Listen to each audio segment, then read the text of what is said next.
안녕하십니까. 오늘부터 행정 기출문제를 다루도록 하겠습니다. 자, 그럼 행정이란 무엇인가? 이것은 우리 사회 모든 분야에 모든 게 행정이 다 개입되고 있습니다. 예를 들자면 배가 아파서 병원에 가는데 그것은 보건행정이 되고, 도로가 막히는데 그것은 누구한테 하소연하냐면 도로행정과에 하소연해야 되고, 또 압수수색을 하기 위해서는 영장을 발부할 때는 법률행정이 들어가야 되고 등등, 모든 행정은 우리 사회의 모든 것에 관여되지 않는 것이 없는 것 같습니다. 특히 또 사회복지는 사회복지 행정이 또 별도로 있는 것이고, 그러나 큰 틀에 봤을 때는 다 거기서 대동소이하다는 얘기죠. 그 행정이라는 것은 파생됐지. 그래서 이제 지금부터는 학문적 정의가 어떤 것인가 한번 살펴보도록 하겠습니다. 그래서 광의적 행정이 있고 협의적 행정이 있어요. 여기서 고도의 합리성을 수반하는 협동행위다. 여기서 주목해야 할 것은 합리성이거든요. 합리성과 협동행위. 합리성이 뭐냐면 이것을 두 개로 나눠서 생각해야 돼요. 리성과 이것은 이성이라는 얘기죠. 이성이고, 그 다음에 합이라는 것은 계산적이다. 계산적. 그래서 이것은 합리성이라는 것은 계산적이고 이성적으로 판단하는 것이다. 예를 들면 뭐 법치 합리주의다, 뭐 이렇게 여러 가지 있잖아요. 근데 협동행위라는 것은 혼자 하는 것이 아니라 여러서로 거버넌스, 서로 협동해서 하는 것이다. 그 다음에 협의의 행정이라는 것은 정부 관료주의 행동이다. 정부 관료라는 게 뭐죠? 입법, 사법, 행정을 다 수반하는 거잖아요. 거기서 협의의 행정이라는 것은 행정부의 활동이라는 얘기죠. 이렇게 간략하게 정리 딱 해놓으면 일단은 행정적 공부하기는 상당히 접근하기가 쉽습니다. 자, 그러면 또 하나 뭐냐면 우리 행정과 경영의 차이가 뭐냐? 거의 똑같아요. 경영자는 다 이렇게 행정적인 모두 알아야 되거든요. 그래서 유사점은 뭐냐? 경영과 행정의 유사점은 뭐냐면 관료적 성격이다. 즉 피라미드라는 얘기죠. 예를 들자면 우리가 이런 식으로 피라미드 돼 있으면 여기는 사장이 있고 여기는 부사장이 있고, 그렇죠?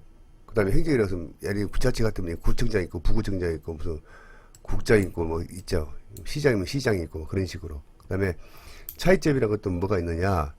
차이점이라는 것은 법적 규제는 경영보다는 행정이 더 많은 영향을 받는다. 왜냐하면 경영이라는 것은 어떤 실적이 좋았단 말이에요. 실적이 좋았는데 내가 나중에 게 피자집을 하고 있다. 근데 피자집에서 오늘 매출이 굉장히 많았어요. 그래서 돈을 꺼내가지고 직원들한테 뿌렸어.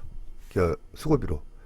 그것은 아무 문제가 되진 않아요. 그러나 그 어떤 지하철 장이나 시설의 장들이 오늘 기분 좋다고 해서 공금을 빼다가 직원들한테 그 위로금을 줬다. 그럼 걸리는 거죠. 그래서 모든 법적 규제는, 모든 법적이 움직이는 것은 경영보다는 행정은 무조건 법적 규제를 따를 수밖에 없다. 법에 따라 움직여야 된다. 그래서 학교 행정이 됐던, 사회복지 행정이 됐던, 도로행정이 됐던, 그 모든 것은 법의 근거에서 움직이는 것이 바로 행정이다. 그래서 경영하고 행정이랑 다 똑같은데 하나 딱 결정적인 차이가 그거예요. 법적 규제를 받냐 안 받냐. 자, 그러면 또 이어서 사회복지 행정이라는 게 뭐냐? 광의의 개념이 있고 협의의 개념이 있고, 그러면 주체는 누구고 객체는 누구냐? 우리는 항상 볼 때는 반대적인 개념을 한 번쯤은 생각해 봐야 돼요. 주체가 있으면 객체가 있고, 그 다음에 뭐 정체성이 있으면 뭐 다양성이 있고, 그 다음에 뭐 그런 식으로 반대적으로 한번 생각하고 짚어보고 이 공부를 시작하면 이해가 쏙쏙 되는 부분이 굉장히 많습니다. 자, 그러면 광의의 개념 사회복지 행정이 있거든요. 큰 틀에서. 그러면 사회복지 행정에서도 두 가지 나눠지죠.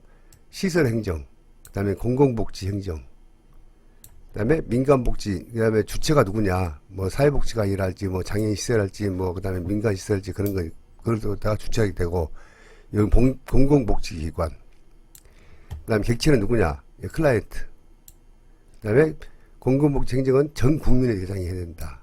이제 이런 식으로 광의의 개념과 협의의 개념을 이렇게 구별해 놓으면 워낙 확실히 편하다는 것을 좀 제가 말씀드리고 싶어서 도입 부분을 이렇게 마련했습니다. 26번 사회복지 행정에서 효과성에 대한 설명으로 만든 것은 조직의 목표 달성. 그러니까 우리가 사업계획 쓰다 보면 목적이 있고 목표가 있거든요. 목표를 설정할 때는 항상 수치화를 해야 돼요. 그래서 수치화를 해가지고 눈에 가시적으로 나타나야지, 그렇지 않은 목표 달성을 평가하기 어렵습니다. 그 다음에 투입에 대한 산출의 비율. 이건 효율성이라 하는데, 효율성은 뭐니 해도 최고는 500이요. 물고기 2마리와 빵 5개에서 5,000명에게 먹였다는 거. 그래서 최대의 효율성이죠. 투입에 대해서 산출이 비율이 너무너무 크잖아요. 그 다음에 사회복지기관의 지역 집중도. 복지관은 지역사회 내에 있어야지 자사 깊은 산속에 있거나 그러면 접근성이 떨어져 아주 이용하기 불편하죠. 제가 처음에 사회복지 할 때는 산속에 있어가지고 지역 주민들 이용하기는 매우 불편했습니다. 그렇기 때문에 지역의 지리적인 환경도 고려해야 한다. 지리적 환경에 의해서 편의성도 편리하게 만들어죠. 그 다음에 자원의 활용 서비스 가능 정도. 그래서 이번에 26번 정답은 1번이 되겠습니다. 자, 그러면 사회복지 효과성과 효율성을 한번 말씀해 드리겠습니다. 효과성이라는 것은 목표에 대해 달성 여부, 즉 설정된 목표의 달성 여부가 어떻게 되느냐. 내가 막 일주일 동안 과외학습을 일주일 동안 하겠다. 근데 그 일주일 동안을 갖다가 7번 했으면 100% 달성이고 뭐 3번 해서 50% 달성. 그렇게 수치화로 되면은 평가하기 좋죠. 효과성을 평가하기 좋죠. 그 다음에 사회복지 효율성. 최대 비용으로 최대 가치를 얻는 결과다. 아까도 말씀했죠. 5병이요. 물고기 2마리에 빵 5개를 써 5,000명이 면했다. 그러면 최대 효율성을 나타내는 것이죠.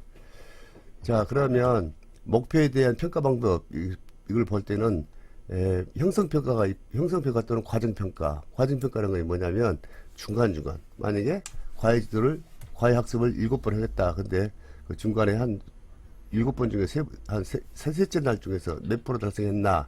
그런 걸 평가하는 거예요. 중간중간 평가하는 것이죠. 그 다음에 총괄평가 전체적으로 몇 프로 달성했나. 그렇게 확인하는 것이죠. 그래서 평가 방법에는 2가지가 있는데요. 양적 평가와 질적 평가. 논문에도 마찬가지죠. 그 다음에 여기서 양적 평가 수치 3개로 표준화된 척도를 사용한다든가 기능 수준 척도, 만족도 등을 확인해서 대상자의 참여나 표현을 확인할 수 있게 된다. 질적 평가라는 것은 수치화할 수 있기 때문에 면접이나 참여자의 이게 관찰자의 관찰, 그 다음에 비참여 관찰, 영상 매체 기록 등부터 해서 대상자가 어떻게 변했나 그걸 확인할 수 있습니다. 제가 태어나자 10일밖에 안 되는 어린아이를 갖다가 제 영상을 촬영했고 그 다음에 20일, 그 다음에 25일 갖고 50일 동안 이걸 평가를 하는데 그것은 양적 평가에 해당된 것이 아니고 질적 평가. 아이가 얼마나 크고 성장했나 인간 발달을 좀 제가 준비하고 있습니다.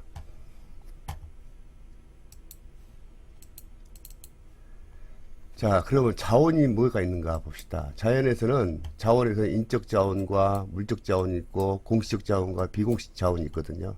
그러면 물적 자원이라고 뭐냐면 노인의 욕구를 충족한 물품, 뭐 도시락 배달이랄지 뭐 그런 것을 필요한 물품을 말하는 것이고, 인적 자원이라고 것은 관계기관 담당자나 전문가, 자원봉사 등. 그다음에 공식적인 것은 뭐 민간 기관 등이나 사회복지관이나 아니면은 뭐 어디 공사랄지 뭐 그런 데서 많은 자원을 우리 지역사회 활동을 많이 하죠. 비공식 자원은 가족, 친구, 뭐 교회 동료, 후원자, 뭐 교회 등 그런 것을 자원의 유형이라고 할 수 있습니다.